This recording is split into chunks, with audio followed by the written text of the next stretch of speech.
Brian, let me ask you a question though. So it has been since 2010, Carlos. like Adam. Carlos, my bad. Carlos, my not sorry to Pedro. culture appropriate. That Adam pointed out. Okay, Carlos. do you think it's going to start to change? Because I mean, we're being optimistic that with the future being bright, or does it? Because I mean, like think about it. If you have a funny product, Brian, we've read scripts. You read a script and it's hilarious, and yes, it's going to be art. It's going to be pushed in the envelope. It has to be like an undeniable thing for Hollywood, or does a new Hollywood have to be built for us to do our own shit? No. We'll get back to it. Look, comedy and art disturbs. Comedy and art disturb. They're writing love notes. Comedy and art, they have to disturb. Good art is supposed to shake you out of your complacency. When's the first time you watched Hangover? I watched it. Like, did you watch it with like Bradley and everybody, or when did you watch it? So nobody's going to believe me, but I didn't go. I don't believe I didn't go to the premiere, and I watched it. I watched it once, and I've never watched it again. Tell me you're joking. And not only am I not joking, I've never seen Hangover 2 all the way through. I can't watch myself. I get too. You're like me. I hate everything about what I do. Oh, bro, let me tell you, me, I'm telling you, you stole the show. I don't know if you understand this. I'm telling you, like, if I tell you what scenes I remember, I remember the number one scene I remember when they show up to the what do you call it? He's like, you motherfucker, when you put the hand on the face. I've seen that thing on repeat. Well, that's why Todd started laughing so hard, because I said to him, instead of being from New York, the guy was Eddie from New York. He was supposed to be a guy like, you don't remember me? What happened? It's a different kind of, it's a different kind of tempo. It's a little bit more macho. I said, dude, he owns a wedding chapel. That's an Armenian, that's a Lebanese guy, that's someone who can get you anything. I'm always selling something, Brother. And I because I lived in Lebanon, I said, so in the reading, I said that. He started laughing when I even did that. He started going, do that, in the reading. So it's all of us like, that's where, we were doing all the actors and stuff like that. And when I get shot, all I did was I went, I swore in Arabic. And they all fell out. That means your mother's a whore. I got shot, and they all fell out, and that was it. Todd was like, "That's it. Do that character." So good. Yeah, Callen. You don't. When people are like, "Oh, Bryan Callen's," who's Bryan Callen? I'm like, I show them. Oh, I love that guy. Yep. It's such a memorable scene. But this is the reason. Circling back to Disney and everything, the whole cultural appropriation. If this movie was made today, they'd be like, are you even Armenian? Well, let's ask are you that. even Lebanese? But let's ask that. Yeah. Let's ask that. So why can't you make this movie today? You can now. Yeah, I think you can. Think you can now. If it's funny. Now. Yes. But what about the past 2, 4, 5, 10 years? Because there was so much, first of all, there was so much pressure, and most importantly, please understand and remember that you could lose your livelihood, and people did. And I'll give you one example. The guy who was high up in Netflix, what he was saying was that he was using the N-word as an example of what not to say. He was saying, we cannot say this word, and he was saying the word. And he was admonishing people about the word and why you can't use the word. A black executive said he felt uncomfortable in the meeting, and that guy was fired publicly and very publicly just for saying the word, and that you shouldn't say the word. And everyone in that room knew what he was saying. So it no longer became even about the intention. It became just the word itself. That's directly out of the universities. And you see this far left, insane and destructive and frankly evil ideology that now started to permeate. That's why you started getting people to say, she's a woman, because trans women are women. You don't know that. You're just saying that because that's what you've heard, and you're aping it. You're parroting it. Was that and that the movie started The Hangover? happening. Look, I'm going to tell you what started happening, because I have friends who were creating shows. In the writer's room, how about this? Somebody comes up with an idea. Okay, so you're a Syrian. You're from, grew up in Iran, and you come up with an idea. Not a good idea. And I go like this, and I'm running the writer's room, and I go, that doesn't work. Let's try. Well, guess what? Sorry, that's my experience. That's my lived experience. It's my lived experience, and you just devalued my lived experience. So it is going to go in, and if it doesn't go in, I'm going to stage a protest, or This was what writers were having to deal with. There's no way that's what. Brother, I'm telling you, I have let me friends tell who you. told me, I know a friend who's a big time. Can you imagine? I'd be This was the story. This was a story that came out from a very, very well-known a friend of mine who's created a lot of shows, and he goes, "Dude, I got to be careful in the room. I can't even tell these people that are hired. These people are just all hired there. They have no track record at all. But remember what they were doing. What is DEI? They were enforcing. What you do is you just put people in.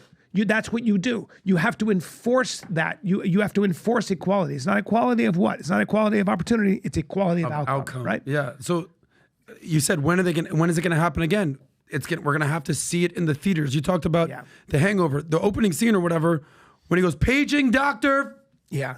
Yeah. Starts with an F. Imagine saying that. But so, you know what? You know when we'll actually get. When are they going to have another Hangover? When are they going to have another Old It'll School? be an accident. When are they going to have It'll be an another accident. Wedding Crashers, another Knocked Up, another Step Brothers, another Superbad? Until that happens. Let's before we transition to the next one. Top 3 favorite comedy movies of all time. Damn. Top 3. Young Frankenstein, Blazing Saddles, and Monty Python and the Holy Grail. Wow. What do you Of put? all-time comedy. Vinny, you're a movie guy. Holy Top 3. crap. Dumb and Dumber.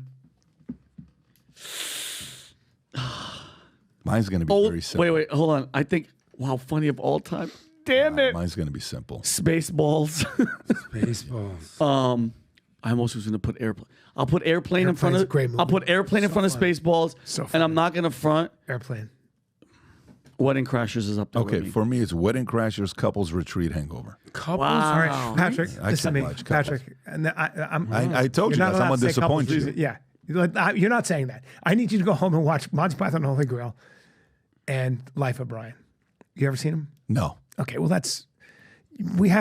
I got to get you more Help. film I need literate. help. I need help I'm in going to make you list because I need you more film literate. Okay. You're a very busy man, so you don't have time. I get it. Listen, I'm a movie guy, but you have to realize I came to the States November 28, 1990. That's why, So for me, I've skipped, guys. You know, Yeah. you tell me skipped a lot. basketball players 88. He's got them all. I'm 1990 is what I am. That's fair. But That's fair. Adam, what's yours? That's fair. The hardest I've ever laughed in a movie is in Old School. Is you got a dart in your neck. Yeah. That scene. Yeah. Great movie. Okay, are you kidding me? And Yeah. Pat, you'll appreciate Borat. High five. Yeah. Great movie. I mean, are you kidding me? You got to give it up. Sasha, And great it's, movie. My favorite movie, I don't know if it's a comedy, a drama, whatever. It's like, the camera guy's crying. I'm not know why you're crying. Yeah, yeah. Swingers. Yeah, Vince oh, Vaughn. great. Most underrated. What the hell happened to the legend of that's a all good one. time? Can I ask you Vince Vaughn. can I ask you a question before we move on? That's the hardest he's left. What's the hardest moment? Doesn't have to be a movie. When's the hardest moment that you've ever laughed in your life? Do you two know? Because I'll tell me mine while you guys think. My cousin, I got a white VHS of the Jerky Boys, and I'm a child. I'm listening. I to knew it. that guy. Bro, I am not joking because we couldn't listen to Pablo, it. honey. Pablo, honey, you Please watching come your to ass? Florida. PBD, I am, guys, Pablo, I'm come crying. to My Florida. mom runs in. She goes, what happened? She thought I was like crying, like in pain. And my cousin's like, don't, because we weren't allowed to hear cuss words. It was the hardest I've ever laughed in my life. Do you remember that? So I'm calling because I want to buy a tennis ball machine. And is it okay if we put some Put some potatoes in it, put some Vaseline on them and show my ass. If you guys haven't heard Jerky Boys, put greatest hits. What's the hardest you've laughed? Rizzo.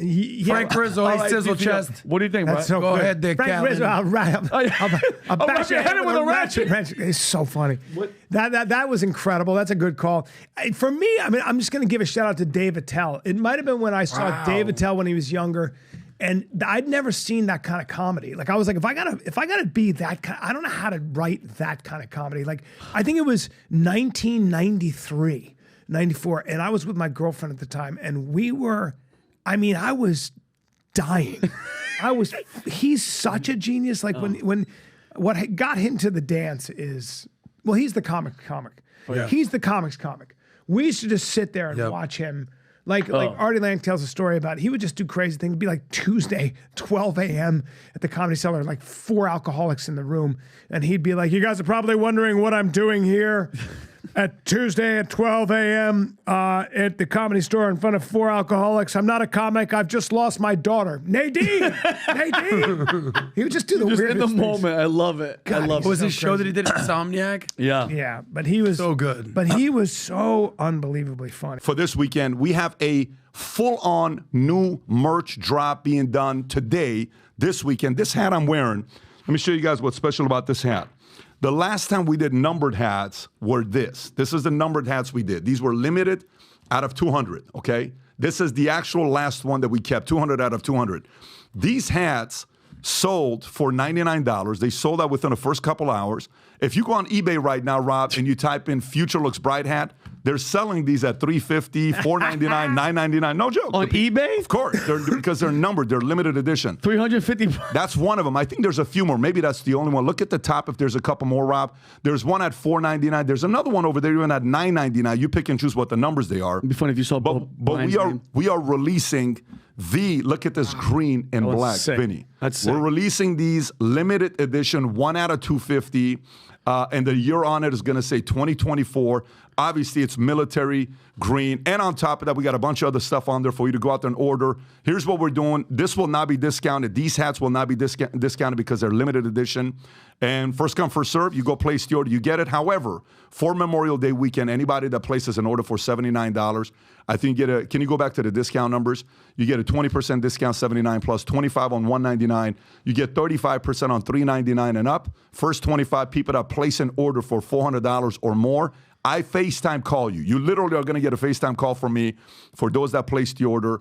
If you're watching this, listening to this on Spotify or Apple, go to vtmerch.com, vtmerch.com. If not, there's a QR code. Go to the store, place the order. I see more people wearing Valuetainment gear and Future Looks Bright gear than ever before, and I absolutely love it. I'll stop by and take pictures with people that are wearing this gear. If you love the brand, if you love America, if you love capitalism, if you love freedom of speech, if you love free enterprise, this brand represents that.